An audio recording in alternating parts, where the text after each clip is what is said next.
Beatnik Casbah by Kaz Comerford, a memoir of the 50s and 60s and a bit of the 70s.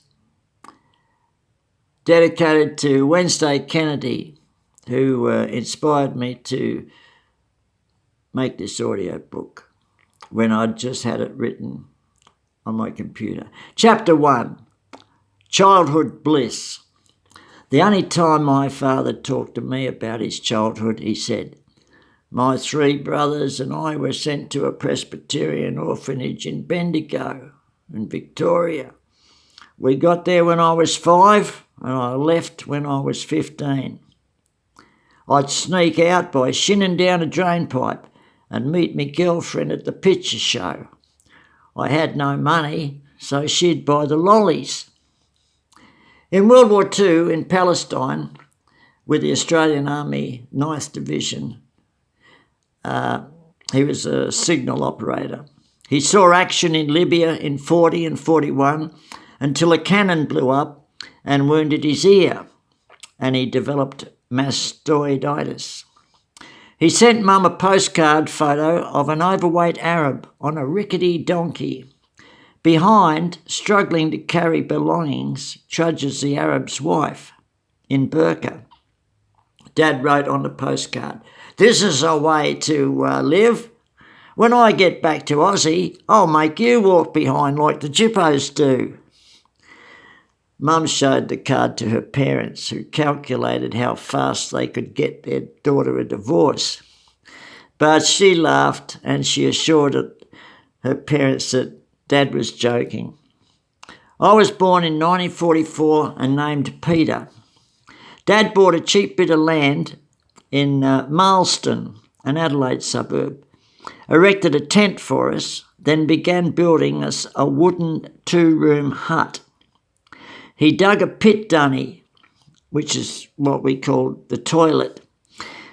At night, we sat on a plank with a hole cut in a plank of wood, and our turds fell into a tin shit barrel, half full of piss. There was no light in that dunny at night, so I pretended I was a pilot bombing Nazi submarines. Once a week, the cans were emptied into a truck by a man, a big, strong man, that was covered in leather jacket and leather thing over his head so that none of the slop would get on him. And he looked a bit like the giant in the movie Abbott and Costello Meet Jack and the Beanstalk. One night, Dad took me to visit Auntie Lonnie, a platinum blonde in a satin wrap.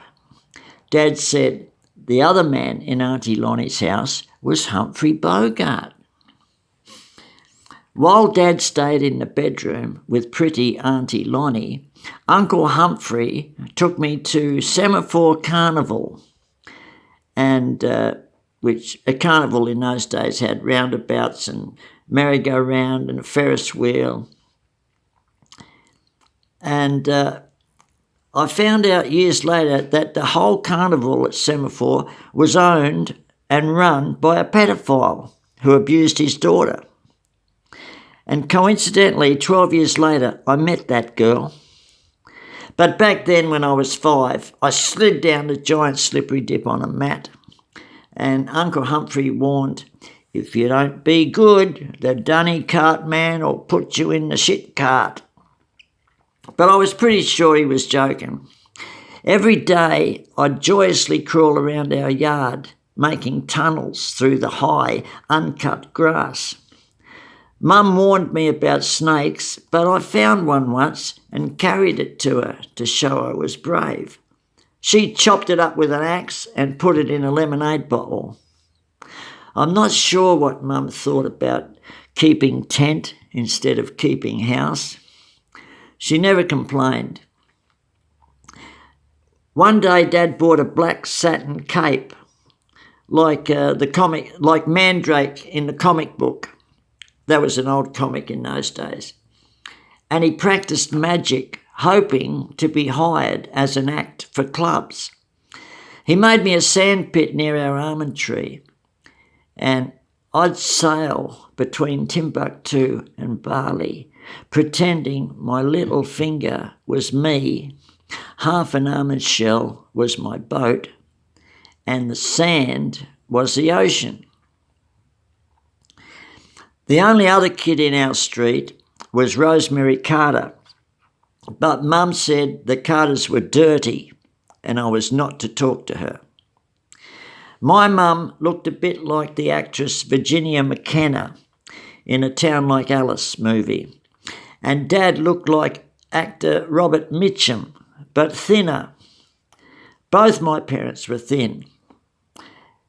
Dad went away to Woomera Rocket Range in 1950 to work, and while he was gone, I slept with Mum. She smelt nice, and we didn't need a hot water bottle in winter. Mum worked at the library. There was a little private library in North Adelaide where it cost 3 pennies to borrow a book with hardcovers and no illustrations. But I loved the dusty shelves and being with her. One day some kids ran past. "What's happened?" Mum said.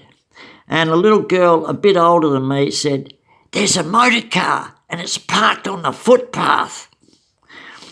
Well, Mum let me go with that girl, and that girl said that I was her boyfriend as we stood looking at the marvellous car that dared to park with 2 wheels on the footpath.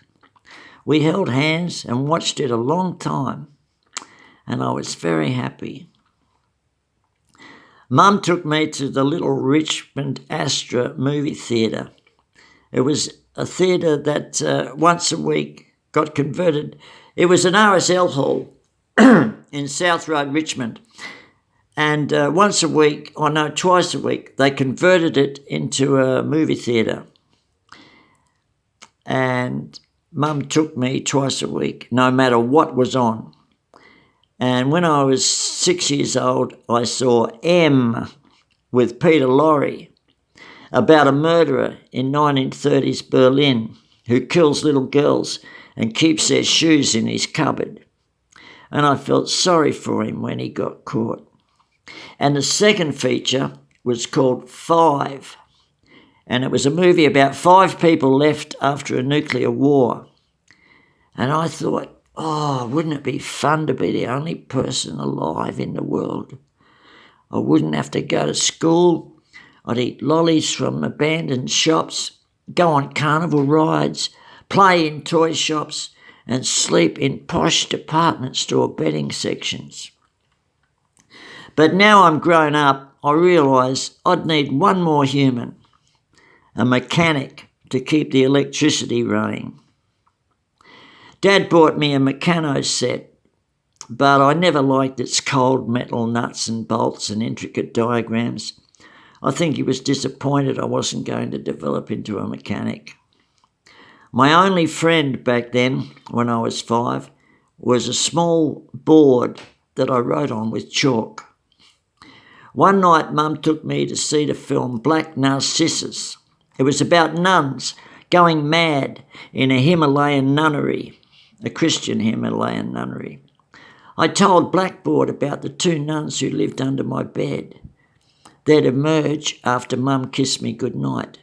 Dressed in grey, they'd crawl around the floor twice, then slither back under my bed. They were not there in daylight, so I never told Mum. Dad was fun. He said, "If you get hemorrhoids, you should ask at the pub for a vodka and castor oil.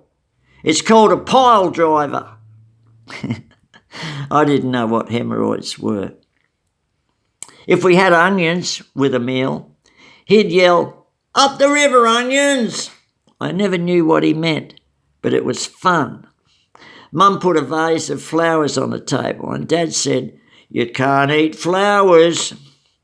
And he looked around to see if we agreed. I did, but Mum didn't. Okay, that's the end of chapter 1. inspired by Wednesday Kennedy on YouTube. Look her up. She inspired me to do this. Make a audio book. Okay, get chapter 2 soon. It gets better.